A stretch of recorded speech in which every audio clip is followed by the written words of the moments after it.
大家好，秦始皇呢世人最蝕本嘅投資，好可能係派徐福出海揾仙丹。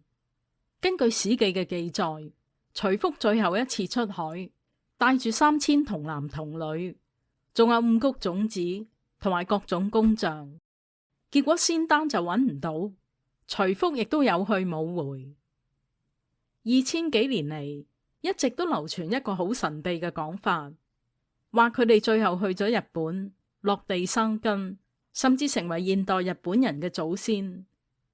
呢啲講法好似神話咁，但有趣嘅係，考古同埋 DNA 研究又真係發現，日本人嘅祖先有相當一部分係嚟自東亞大陸。但最諗唔通嘅係，徐福究竟有冇去到日本呢？嗰3000人又去咗邊？會唔會係其中嘅一批？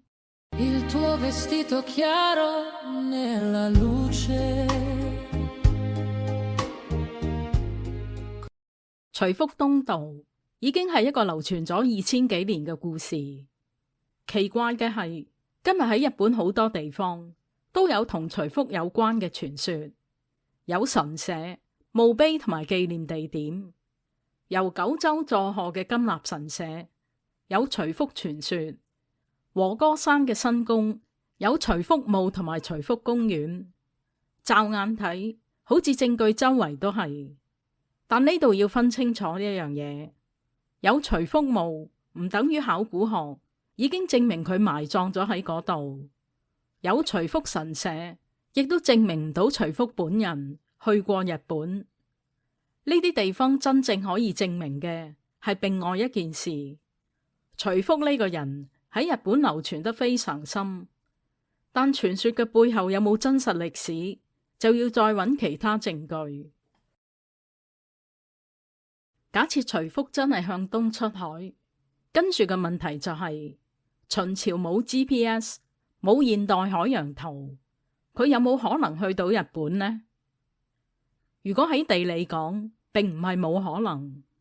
中國東部嘅沿海、朝鮮半島同埋日本列島之間，自古已經有海上交流。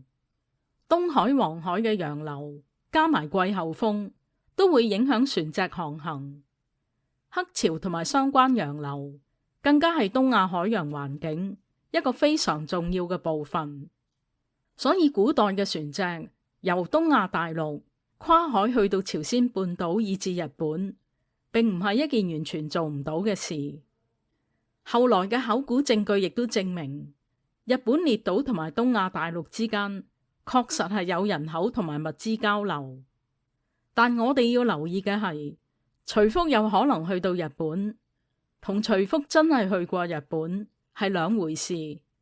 地理只可以話俾我哋聽，條路係咪行得通，但唔等於徐福真係咁樣行過。跟住有一個更加實際嘅問題，秦朝嘅船究竟掂唔掂？中國南方出土過秦朝時期大型造船嘅相關遺址，顯示當時嘅造船技術唔係我哋想象中咁原始。古代東亞亦都早有沿岸以至跨海嘅航行。所以如果只係問秦代有冇能力組織一隊船隊出海，答案係有可能。但史記講嘅唔係幾十人，而係3000童男童女，仲要加埋工匠、船員、5穀種子同埋其他物資。咁問題就唔係咁簡單啦。3000幾人係咪真係一次過坐船出發，定係分幾批呢？用幾多隻船？航程要幾耐？要帶幾多食水同埋糧食呢？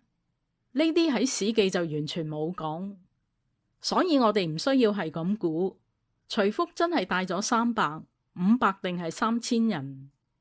更加重要嘅問題反而係，點解一個出去揾藥嘅人要帶3000個年輕男女，仲要帶埋5穀種子，甚至各種工匠呢？呢啲咁嘅陣容，聽落開始唔似單純去揾仙丹。不過時間又咁啱咁巧，徐福傳說嗰個年代大概啱啱係日本由成文文化慢慢去到離生文化嘅時期，亦都係差唔多喺呢個時間點，日本列島嘅生活方式出現好重要嘅轉變，水稻農業逐漸擴展，金屬器皿同新嘅生產技術亦都陸續出現。佐賀縣有個遺跡，就係離生時代其中一個非常有代表性嘅大型部落。問題係點解偏偏係呢段歷史，日本出現咗咁多同東亞大陸有關嘅人口同埋技術變化呢？今日嘅考古學可以肯定嘅係，離生時代嘅前後的確有人口同埋技術由東亞大陸去到日本列島，當中朝鮮半島有角色，背後亦都涉及更廣泛嘅東亞大陸人口交流。但喺呢度要畫翻條線，我哋可以證明有人過海，但證明唔到嗰個人就係徐福。呢個分別要特別留意。去到呢度要講下基因。現代嘅科學家已經可以由幾千年前嘅人骨提取 DNA， 其中顳骨因為密度極高，可以提取成為古 DNA 研究嘅重要材料。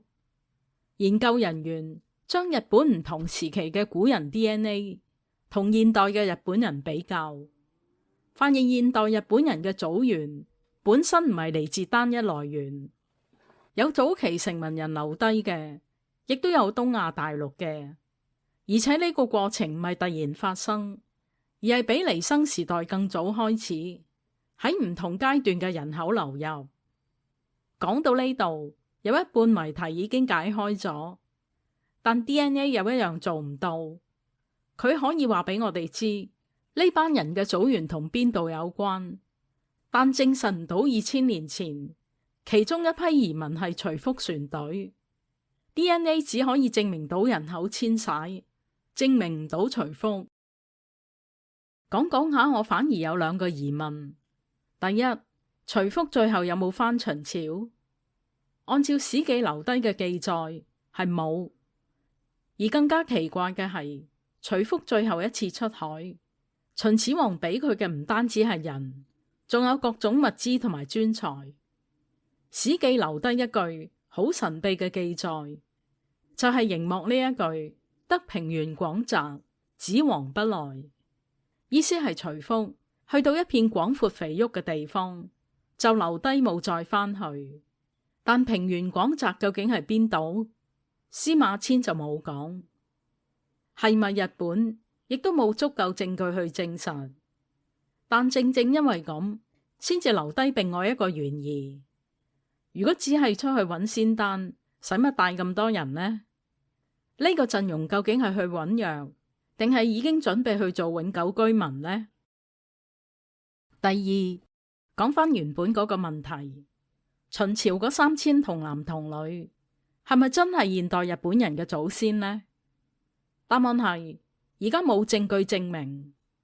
我哋今日知道日本列島嗰個時代的確有人口流入，考古同埋古 DNA 亦都證明呢啲流入嘅人口形成現代日本人。但呢啲證據只可以證明一件事，真係有人過咗海。但至於有冇徐福，有冇史記所講嘅3000人，就另外一回事。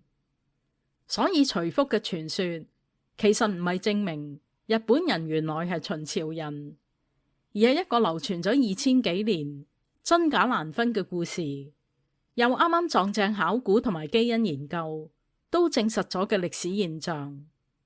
喺嗰個年代，真係有人一批一批由東亞大陸跨海去到日本列島。咁徐福係咪其中一個？傳說中嘅3000童男童女，最後又去咗邊？2000幾年後，我哋仍然冇足夠嘅證據。